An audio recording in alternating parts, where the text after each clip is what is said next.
দীর্ঘদিনের অপেক্ষার অবসান ঘটিয়ে অবশেষে মুঙ্গিয়াকামী রেল স্টেশনে 2 এক্সপ্রেস ট্রেনের নিয়মিত যাত্রা বিরতি শুরু হয়েছে। এর ফলে মুঙ্গিয়াকামী ও পার্শ্ববর্তী এলাকার মানুষের বহুদিনের একটি গুরুত্বপূর্ণ দাবি পূরণ হয়েছে। এই সিদ্ধান্তে এলাকা জুড়ে আনন্দের পরিবেশ সৃষ্টি হয়েছে।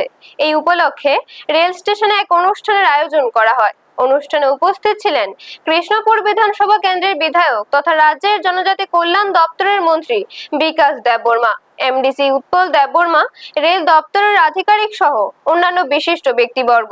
অনুষ্ঠানে বক্তারা বলে, দীর্ঘদিন ধরে স্থানীয় মানুষ এই রেল স্টেশনে এক্সপ্রেস ট্রেনের যাত্রা বিরতির দাবি জানিয়ে আসছিলেন। অবশেষে সেই দাবি বাস্তবায়িত হওয়ায় সাধারণ মানুষের যাতায়াত আরো সহজ ও সুবিধাজনক হবে।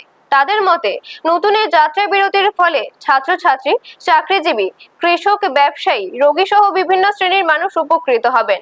পাশাপাশি শিক্ষা, স্বাস্থ্য, ব্যবসা বাণিজ্য ও পর্যটনের ক্ষেত্রে ইতিবাচক প্রভাব পড়বে। বক্তারা এই উদ্যোগের জন্য রেল কর্তৃপক্ষ ও সংশ্লিষ্ট সকলের প্রতি কৃতজ্ঞতা জানান। স্থানীয়দের আশা, এই সিদ্ধান্তের ফলে এলাকার যোগাযোগ ব্যবস্থা আরো উন্নত হবে এবং সামগ্রিক আর্থ-সামাজিক উন্নয়নে নতুন গতি আসবে। ব্যুরো রিপোর্ট, নিউজ তৎকাল 24। বন্ধুদেরকে আজকে অত্যন্ত আমরা খুশির দিন। আপনারা সবাই জানেন, মিডিয়ারা জানেন যে আজ গত কিছুদিন আগেও আমরা একটা উপহার পেয়েছি এক্সপ্রেস।